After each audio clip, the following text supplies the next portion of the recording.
জুলাই বিপ্লবী শরীফ ওসমান হাদিকে হত্যা চেষ্টার পর বিভিন্ন ধরনের তথ্য সামনে আসছে। ত্রয়োদশ জাতীয় সংসদ নির্বাচনের তফসিল ঘোষণার একদিনের মাথায় ইনকিলাব মঞ্চের মুখপাত্র ও ঢাকা ৮ আসনের এই স্বতন্ত্র প্রার্থীর উপর হামলায় সংঘবদ্ধ চক্র ও সুদূরপ্রসারী নাশকতার ছক আছে বলে জানা গেছে। ইতিমধ্যে ফাঁস হয়েছে ফ্যাসিবাদী বিরোধী শক্তি নির্মূলের কার্যক্রম নিষিদ্ধ আওয়ামী লীগ ও ভারতীয় পরিকল্পনা।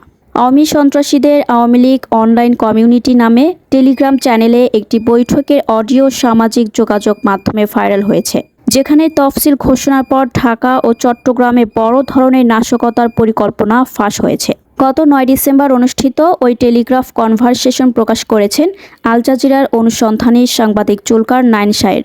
কিছুক্ষণ আগে একটি কথা বলেছিলাম যে আগামী 11 তারিখ থেকে আমাদের কিছু well trend expert team Dhaka শহরে প্রবেশ করবে।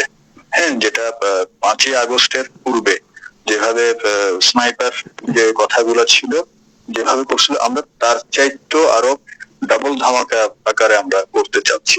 আশা করি বুঝতে পেরেছেন। আমরা আপনাদের সুবিধার্থে এবং আপনাদের অংশগ্রহণকে আমরা প্রাধান্য দিয়ে আমরা চাচ্ছি যাতে করে আমাদের যে সমস্ত পয়েন্ট আমরা অলরেডি ঢাকা শহরকে, পুরো ঢাকা শহরকে আমরা 6টি স্পট আমরা নির্ধারণ করেছি।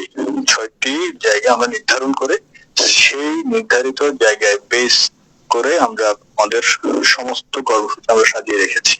সেটা অনেকের কাছে আসলে না, আস্তে আস্তে কিন্তু সুবিধার্থে আমি ওই ইনফরমেশনটা দিচ্ছি।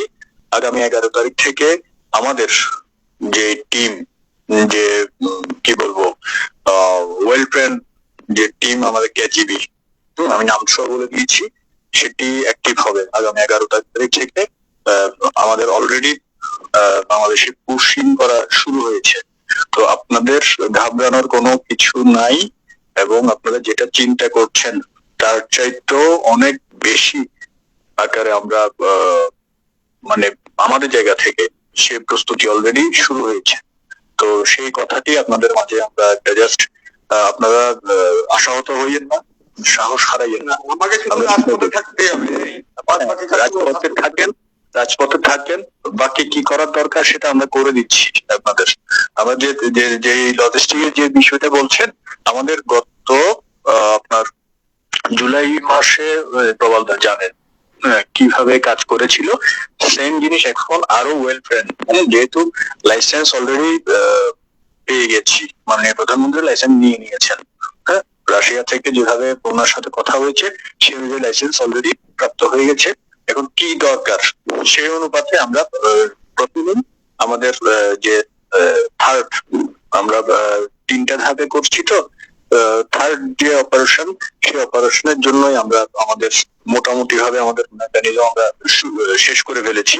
সেই অনুযায়ী আগামী পরশু থেকে আমাদের টিম প্রবেশ করা শুরু করবে, শুধুমাত্র ঢাকা এবং চিটাগং কেন্দ্রিক। বাকি কিছু খুলনা কেন্দ্রিক হতে পারে, সেটা পরিস্থিতি বিবেচনায় সেটা নির্ভর করবে। ধন্যবাদ।